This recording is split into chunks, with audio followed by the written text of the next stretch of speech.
증시 침체로 주식 거래량이 줄면서 증권사들 실적 속된 말로 말이 아닙니다.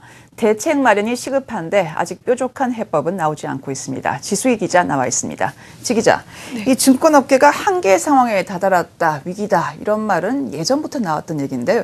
요즘 상황이 정말 그렇게 어렵습니까? 네, 그렇습니다. 증시 화랑이던 지난해에는 코스피 지수가 2,000선에서 등락을 거듭하면서 일평균 거래량이 8조 원에서 9조 원대에 달했습니다. 하지만 유럽 재정위기가 부각되고 시장에 대한 불안감이 엄습하면서 요즘 거래량은 3, 4조 원대에 그치고 있습니다. 이 문제는 주식이 거래될 때마다 내는 수수료가 증권사 수익과 이어지는데요. 거래량이 줄어들면서 증권사 수익도 함께 줄어들고 있다는 것입니다. 얼마 전 금감원에서 증권사들의 상반기 실적을 내놨는데요. 이와 관련된 내용은 김종학 기자의 리포트로 만나보시겠습니다. 전 세계 경기 불황 여파로 주식 거래 대금이 크게 줄면서 국내 증권사의 순이익이 반토막 났습니다. 금융감독원이 내놓은 자료를 보면 올해 상반기 증권사 61곳의 당기 순이익은 6,746억 원으로 지난해 같은 기간보다 45%, 절반 가까이 감소했습니다. 증권사들의 자기자본 이익률도 1.6%를 기록해 지난해 대비 1.7%포인트 떨어지는 등 수익성이 크게 줄었습니다. 증권사별로 보면 키움증권의 상반기 순이익이 310억 원으로 지난해 같은 기간보다 45% 줄었고 이트레이드증권은 62억 원으로 55% 감소했습니다. 하이투자증권과 IM투자증권, 신한금융투자, 미래에셋증권도 순이익이 줄었고 리딩투자증권은 490억 원 적자로 돌아섰습니다. 반면 IBK투자증권은 올해 상반기 34억 원으로 흑자 전환했고 HMC투자증권은 상반기 순이익이 51%, 한양증권은 89% 증가해 업황 불황에도 선전했습니다. 증권사 순이익이 급감한 것은 올해 상반기 주식 거래 대금이 808조 9천억 원으로 지난해 상반기보다 30% 넘게 줄었기 때문입니다. 주식 거래 대금이 줄면서 증권사 주수익원인 수탁수수료도 크게 줄어 1조 8,900억 원에 그쳤습니다. 분기별로 보면 2분기 당기 순이익은 4,706억 원으로 1분기보다 2배가량 늘었습니다. 이는 2분기 들어 유럽 재정위기에 대한 우려가 완화되고 주식시장의 불확실성이 줄어들면서 주식 거래 대금이 회복세를 보였기 때문입니다. 다만 하반기 들어 미국 재정 절벽과 유럽 위기가 재부각되면서 주식 거래 대금이 줄어들고 있어 증권사들의 수익 악화는 당분간 계속될 전망입니다. 한국경제TV 김종학입니다.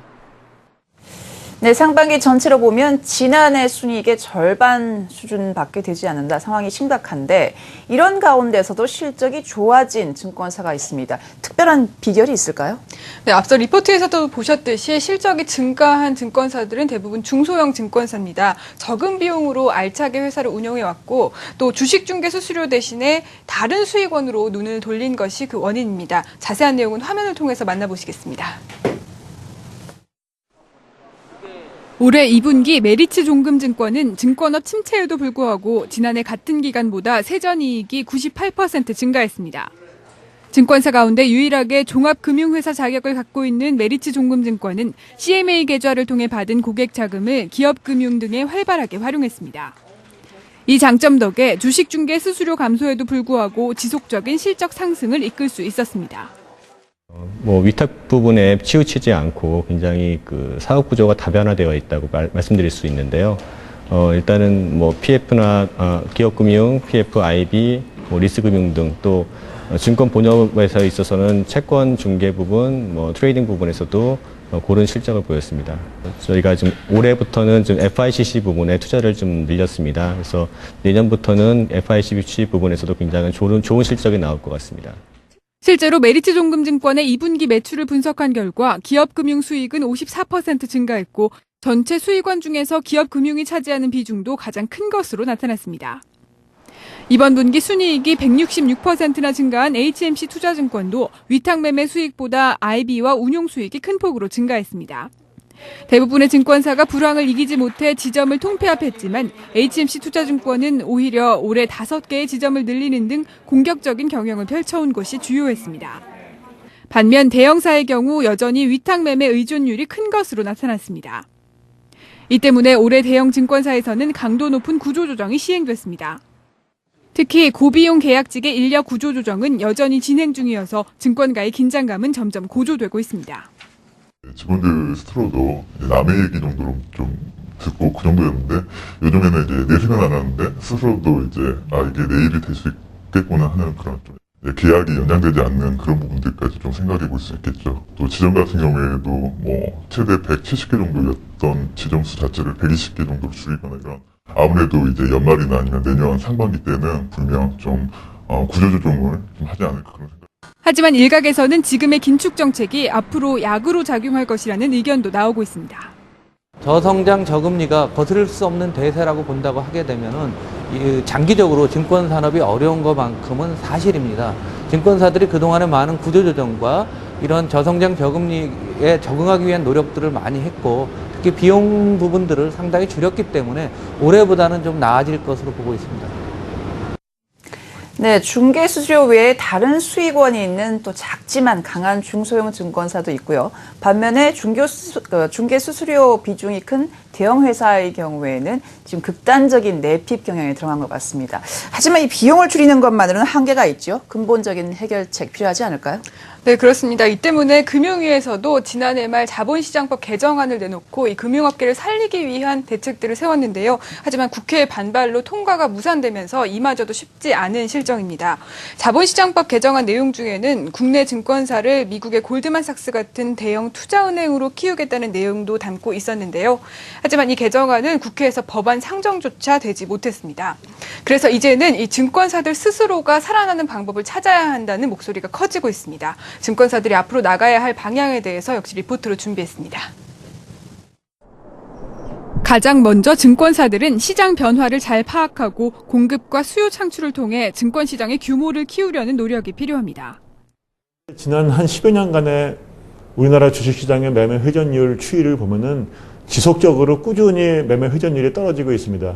그리고 이러한 추세는 앞으로도 계속될 것으로 생각이 되기 때문에 매매 회전을 일으켜서 거래대금을 만들어내는 그러한 시대는 다시 오지 않을 거라고 저는 생각이 됩니다. 증권회사의 입장에서는 시장 전체의 파이를 키우는데 굉장히 앞으로 더 노력을 해야 될 거라고 생각을 합니다. 이 위탁매매, 또 IB, 또 자산관리 이 부분들이 서로 분리되어 있는 각각의 사업 영역으로 볼 것이 아니라 서로 긴밀하게 연관된 영역으로 생각을 해서 공급 측면에서 증권사들은 매력적인 기업을 발굴해 신규 주식을 시장으로 이끌 필요가 있습니다. 수요 측면에서는 빠른 고령화 속도가 자연스럽게 수요 증가로 이어질 것으로 시장에서는 내다보고 있습니다. 퇴직연금 시장이 커지는 등 은퇴 후 자산 축적에 대한 관심이 높아지는 것이 호재로 작용할 것이라는 분석입니다. 또 증권사들은 자산관리 등 새로운 수익원을 창출하려는 노력이 필요합니다. 실제로 최근 증권사들의 자산관리 영역은 점차 넓어지고 있고 한화투자증권은 기존의 대형사들이 VVIP들을 대상으로 진행하던 자산관리 서비스를 일반 고객으로 확대하려는 전략을 추진하고 있습니다.